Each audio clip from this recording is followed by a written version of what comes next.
Hello and welcome back to the Son of the Morning Comics channel, and for this video here we're gonna be reviewing the third and final book of Harleen by Stepan Sejic. Love this story. It's been fun reviewing. It's been fun getting to bring it to you. So let's not waste too much time here. Let's get into it. Alright, so if you don't remember, at the end of Book 2, Dr. Harleen Quinzel made something of a mistake, you could say, while conducting one of her interviews with the Joker in the cell where he was in a straitjacket chained to a chair. She decided to unshackle him, and he, of course, they had an embrace. So, at the beginning of Book 3, she's a familiar sight in this series, that she's sitting in bed at night awake, not being able to sleep. This time not from bad dreams. This time it was because she is wondering, what the hell is wrong with me? What the hell am I doing? Risking your career, doing all sorts of nonsense. And then she starts talking about how when she does dream, the dreams about him are no longer scary. She's no longer scared. There's none of this anymore. It's more now she's dreaming about this kind of stuff. And so, like, you can see here was an example of one of the dreams where she's walking along and, you know, the Joker is talking to her. But, you know, from a distance it looks like, sort of. And, you know, he doesn't like that she's wearing her lab coat. So, you know, he magically changes her into a nice dress. And so she's loving all of this stuff. And, you know, and she says here, okay, cards on the table. I spent 5 hours sorting through the Mad Hatter's patient history, so there was some of that in my dream as well. So, you know, she's you know, she's made it worse on her own. You know, and so he asks her, you know, would you have come here if you know, if you hadn't, insinuating that she's as mad as he is. And, you know, they do kiss here at the end of this page here, so things are getting interesting for Harleen. And when she wakes up, she's, you know, wondering again what's wrong with her. Then, you know, next day she goes to work and she has an argument with Dr. Strange. And he's just, you know, wondering why she thinks that she's going to be able to do what 6 other psychiatrists couldn't with the Joker. And she's like, she says, you know, went over all those interviews. I know why they failed. And, like, he's basically saying, like, why do you think you're so special that you're gonna be able to get through to him? And this is why. Because she's having a relationship, or starting a relationship with him. So, and she says here, it's just, well, every time I released him from his straitjacket to fully gain his trust, we ended up like this somehow. And then you hear the Joker, you don't hear him, you see him saying, what have you done to me? If anyone else freed me like this, I'd have punished their stupidity without a second thought, but not you. So, obviously, the Joker is liking her, and then he sees what he's been waiting for. He sees her smile. That's what he's been waiting for all along. and that's the reason why he didn't kill her when he first saw her, is because he wanted to see her smile. And then, she just sort of responds, "Oh, I thought the reason why you didn't kill me is because you were out of bullets." And he responds, "No, never. It's different with you." Says that was flirting, or a threat maybe. I don't know. And so then the guard knocks on the door to see if everything's okay, and they gotta very quickly get him back into his gear so that he doesn't find out what they're up to. So, shortly after this, the session has to end. That was a close enough call for one day. So, at the end of it, you can sort of tell that he's really starting to like her. And it's kind of funny. She's, putting the straps back on him, and he says, "Are we gonna need a safe word?" And he says, "Mine is Batmobile," and she likes it and thinks it's funny. And like I said, you could tell he likes her. He's like, "Harley, when will I see you again?" And she turns and gives him that smile, and she says, "Soon."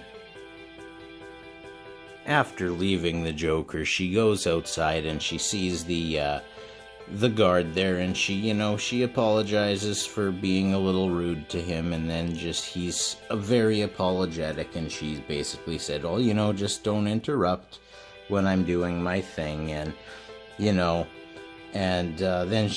as she's walking away, you can see she's walking tall. She's feeling good about herself, and then she's thinking back to when she was with Dr. Hugo Strange in his office, and when he asked her why she thought that she was different than the other psychiatrists, and now she's walking away thinking, "It's my smile, Dr. Strange. It makes his heart beat faster, and that's how I know I can help him. In fact, I'm the only one who can. I'm the Joker's doctor." Harleen Quinzel is in trouble. It's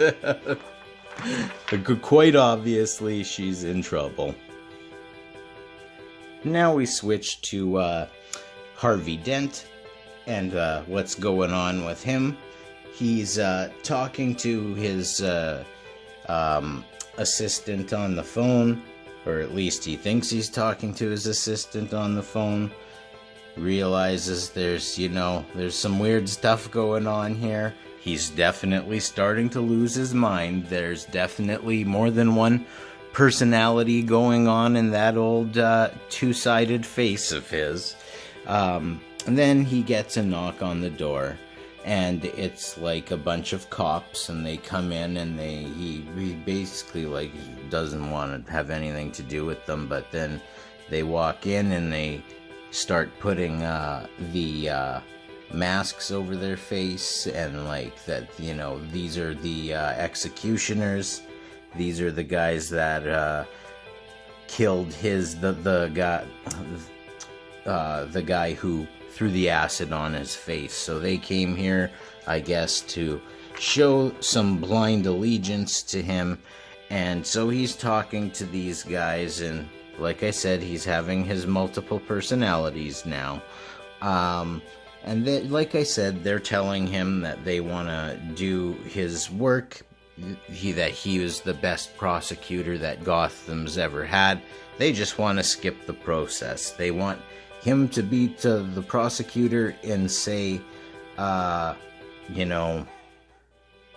decide who is guilty, and they will execute the orders, so to speak. So Harvey's turning evil very fast, but not really his fault. He has brain damage and half of his face is melted off. And so he decides that he's going to take up this cause, and that where to start, he's going to decide it by the flip of a coin. It's either going to be Blackgate Penitentiary, or where do we think it's going to end up being? Of course, it's going to end up being at Arkham.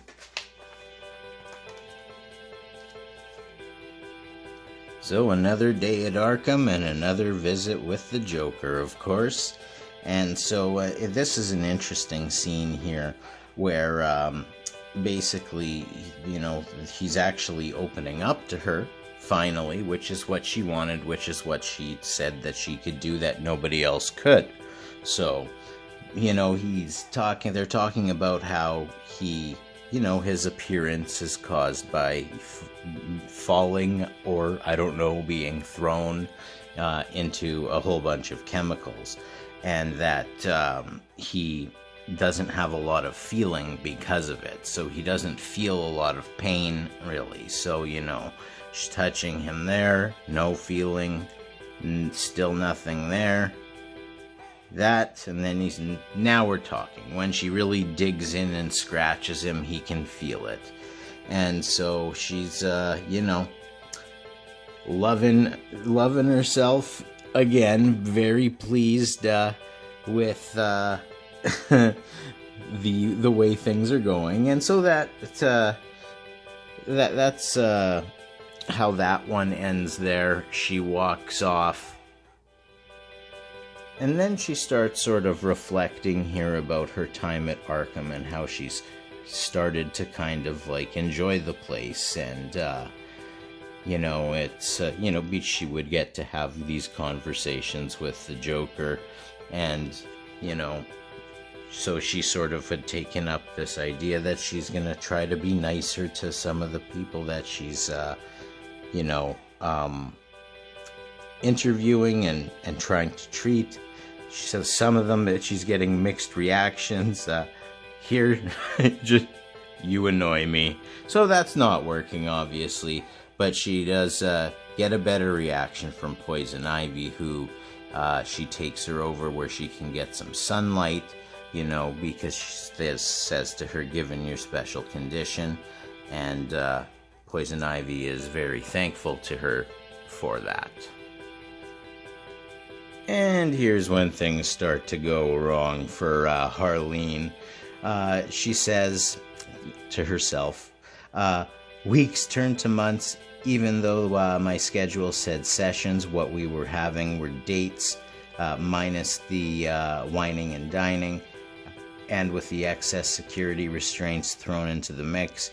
And yes, I'm aware that sounds like some developing fetish, and so here there's a scene where he's wanting her to take the restraints off, and she's sort of saying no, today we're just gonna do things the real way, the regular way, the way that I'm supposed to do my job. It's just so she's starting to have fun with things, which is dangerous, and she's in even more grave danger here as she's now admitting to herself that she has fallen in love.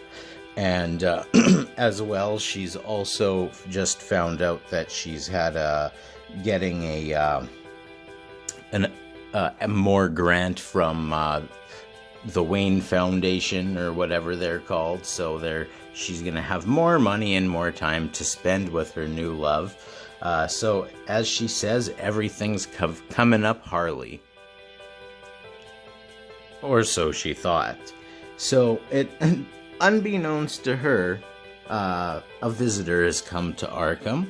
It's a Dark Knight-ish type figure. It's Batman, and he's come to see the Joker. And so Harleen is very upset about the fact that he's been allowed to come see her patient.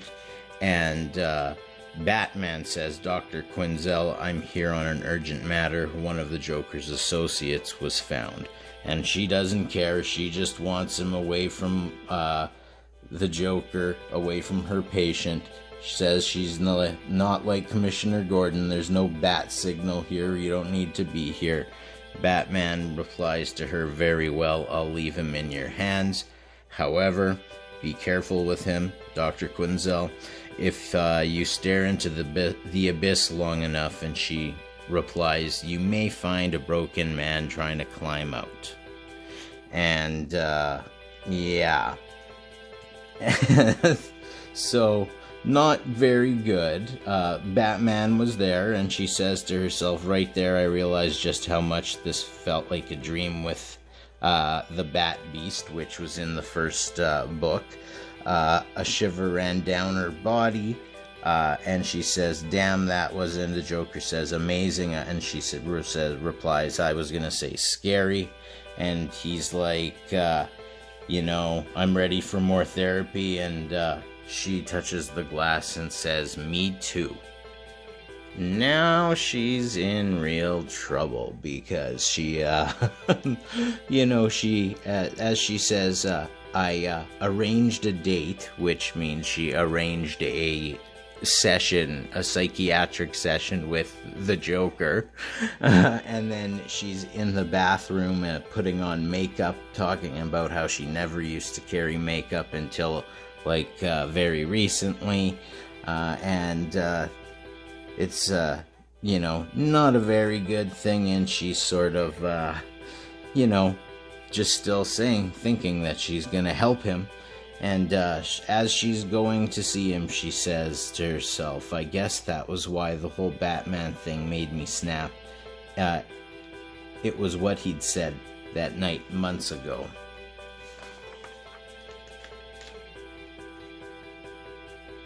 When she was basically talking to him, and he didn't, she wanted to know if she thought people like the Joker, and specifically the Joker, were savable, I suppose.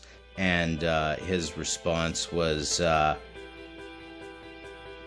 do I think that he can be helped? Many have tried. So all he's saying, he's not saying that it's impossible, but he's not giving her any confidence whatsoever. So then things get to be troublesome for her right away. She goes to see the Joker. He's eager to see her. She immediately hops on top of him and orders him as his doctor to take his clothes off. And of course, what did we think is gonna happen? It happens. And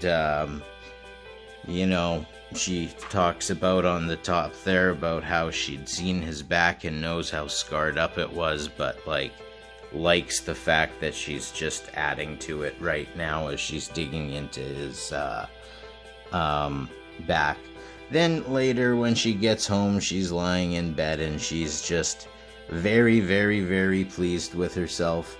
At first she can't sleep, but not the reasons for usual. This time she's just excited about the whole situation. And she says, well, he would have a reason to, what was it I said? Climb out of the abyss? Yeah. All he had to do was reach out and grab my hand. And in my dreams, he did just that. And you can see in her dreams here, I really like this picture here. I think it's really well done, where she's pulling him out of the abyss. You can see all of the other sort of goblin hands trying to pull him back down into the abyss. But she's not going to let that happen. And, she comments that it was a wonderful dream for her. And next we flip over to the Arkham Asylum, where we have Harvey Dent and his new army, who have showed up to let out, what their plan is to let all of the worst criminals and all the criminals out of Arkham Asylum. And then they're going to hit the streets, and there's going to be the biggest crime wave in history, and then that'll give them, the people will finally give them carte blanche to just use lethal force and kill all the bad people in Gotham whenever necessary. But when they get inside, they find what they find isn't, always going to be what they expect, but you know, they just do what they're told. So they go to Poison Ivy's cell, and they throw down some soil, and they tell her to you know, here's some soil, it's clean, it's good, do your thing. And so she steps into the soil, and then, as you can see here in this absolutely beautiful drawing here of Poison Ivy, just what she can do if she gets her hands on a little bit of soil there. And the plan here goes into effect, Harvey's plan, and they start letting out all of the criminals. We can see here the Joker is free. We also have a free Killer Croc, which is not a good thing. And you know, he comments that it's a wonderful night. Switching back to Harleen, she's driving up to Arkham because she has herself a date with the Joker. And unfortunately, there is a big fire when she gets there, and she wants to know what's going on. And she's trying to get at the place. Commissioner Gordon doesn't want her anywhere near the place. She's telling her to leave. There's another big explosion, and then she yells Jay, and then runs in towards the burning Arkham. And Commissioner Gordon is a little shocked. So now that she's made yet another terrible decision in her life, she's inside Arkham, which there's no power on.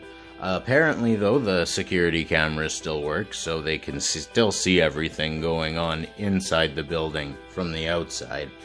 So she's walking around with just a flashlight, and then unfortunately she runs into the Killer Croc, who wants to eat her. That's never a good thing. And so he is really right there, and he's gonna get her. And then you see it there. That's enough, Waylon. And Poison Ivy shows up, and she saves Harleen from a very gruesome fate because of the kindness that Harleen had showed to her. So, you know, that's a good thing. She's still alive. And you gotta love it here how Poison Ivy takes her vine and smashes Killer Croc out of the building, and he goes flying out there, and the cops are like, is that Killer Croc? And like I said, she, you know, tells her it was, you know, she saved her, and she says thank you, and she says, no, it's Ivy, not Isley, like the doctor said, and don't thank me yet. After all, you're only truly saved if you leave this place. Now the Joker runs into one of the guards. This is actually the guard that came and brought him that mysterious vial that in the story previously. So he has done the Joker a favor, and he wants to, you know, help him out. He wants the Joker to help him out, and the Joker agrees. He basically says, there's trouble waiting down one of two stairwells, both of them you can get out of here. You choose it, whichever one you want. And then we have Harvey Two-Face, who is definitely in full-on multiple personality mode. Walking around, flipping his coin, shooting people, killing people. This is not good, especially for a, you know, prosecutor. And it's really not good that Harleen witnesses this, and she's, you know, her and Mr. Dent don't exactly get along. She actually had a very bad run-in with him the day of his face getting screwed up. So, she's scared, especially here you can see Harvey in his many personalities and craziness. She's rightfully scared about the situation, and Harvey definitely wants to kill her, pulls out the gun, and, they have a little bit of a conversation here. And, Harvey's gone completely insane. He's, saying, basically, she's pleading for his life, and he's basically like, you need to be quiet, because we're on my time right now, and you're the doctor, I'm the patient, you have to listen to me, and, you need to help me. Are you gonna help me? He's like, you believe in rehabilitation, don't you? And she's like, yeah.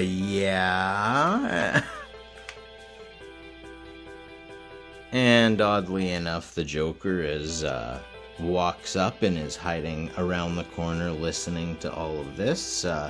He's basically talking about how he's going crazy and how he wants to punish pretty much everybody.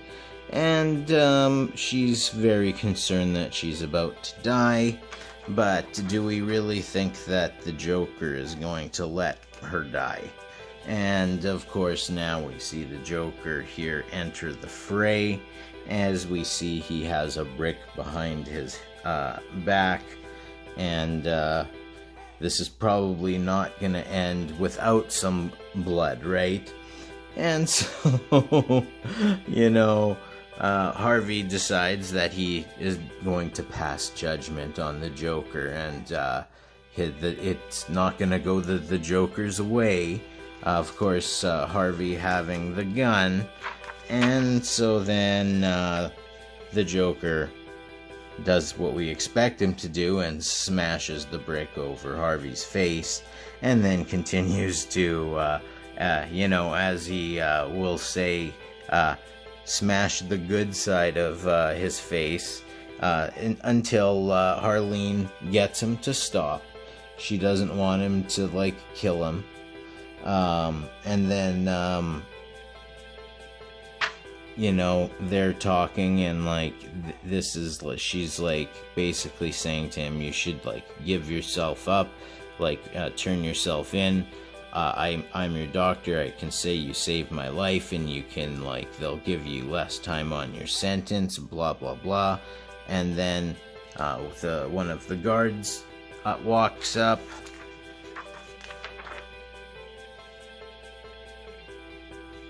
And he really wants to get at the Joker. And he's got a gun that he has picked up as well. And the things are not looking good. Now, you can see Harleen's trying to put herself in between herself and the Joker and the guard. Not a good thing, He tosses her out of the way, pulls the gun out, puts it directly to the Joker's face, and then, Harleen does the thing that we all kinda knew was gonna happen eventually. She grabs Harvey Dent's gun and blows the guard's right, didn't blow his head off, but puts a bullet right through his head. Not good. So now she has committed murder, just like she said, and she's this is some unbelievable art here. You gotta love this sort of stuff here, don't you? You got her in the background just, again, talking about, the good advice and bad advice, and what she has and hasn't taken, and clearly she is now in trouble. She's realizing, of course, that her life is over as she is, sitting in a pool of blood, just sitting there, and for some reason she can't let go of the gun, and she's thinking that it's gonna be the reason is going to be she's going to kill herself, but then she starts laughing, and the Joker comes up and he says, "What's so funny?" And she's like, all of it, it's all just funny. I mean, you were right. I wanted to help, but I'm just a monster, like everyone else in this city. It doesn't matter how good your intentions are. I mean, just ask Harvey here. He wants to save Gotham his own way, and so did I. In the end, well, look at us, both murderers, and the funny thing is, I just noticed it. It's been staring us in the face. All of our good intentions were just a big effing joke. Good stuff, good writing, gotta like that. And so then, they embrace each other, and she starts thinking to herself, I surrendered myself into his arms, a pleasant mist enveloped my mind as I sank into his kiss. Why not? I thought if he could be the Joker, I could be his Harlequin, and who knows, maybe someday my love could cure him. I chuckled to myself. And as I mentioned, even though there was no power in all of Arkham Asylum, for some reason the security footage was the only thing that was working. And of course, in the Batcave, they have access to everything, because why wouldn't they? And they have seen they've seen everything. They've seen what Harley Quinn has done, or what Harleen Quinzel has done, and they're not too pleased because, they were the ones who were funding her research, and, it's not good. But Bruce sort of thinks that has more to do with the fact that the Joker is a master manipulator, and he obviously had had her fooled and knew what she was up to the whole time. Because this is where we find out, you can see here with the thing, this is the folder that the Joker had gotten from the other officer, and from the guard, and he basically it was all her research, and he knew, so the Joker knew exactly what to do to make her to fall for him just exactly how he wanted her to. Basically, Batman here thinks that, it's his fault that what's happened to Dr. Quinzel, because he was the one who funded the research, he was the one who basically put her into the Joker's hands, and, he says to Alfred, you never met this person, all she ever wanted to do was help people, and that he's very pissed off now that the Joker has, exploited that kindness in her.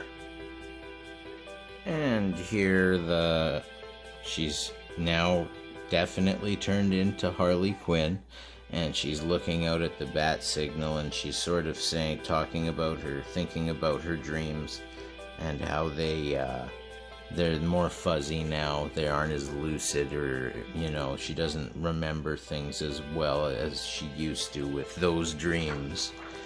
And then she says here, in the dream though, but what she does know is that in the dream, I smile. After after all, this is where I belong, in his world, with him, because I love him, because I still can help him, because even in the dream, I hope I can still save him. It's a good dream. It's just there, a small lucid part of me that wants to wake up. The dream has lasted quite a while, a long time in the dark. I mean, even the darkest night must end, right? And that's the end of the story here, and it ends with some beautiful art here. Nice picture here of Harley Quinn. You gotta love the detail with like the different maybe aspects of her own personality trying to escape the mirrors, and just the detail in the background with the buildings and like the clowns. It's very, very cool. And then it also shows here what the variant covers were for each of the books for these, and this the first one, very cool. And then of course the second one, very nice. These are awesome. The third one, and then this is just an unused cover concept. And then it actually has some really interesting stuff too, like extras to go through. It's a very cool book, especially with you know, all of this stuff and just the concepts and how things came to be. Very, very neat. I mean, it's all so well done at all of it. Everything is with this entire book was done with such, like, you can tell, care, and it's awesome. Everything down to like the super cool cover, which, you know, I'm gonna put back on now. You know, doesn't get much cooler than this here. Oh.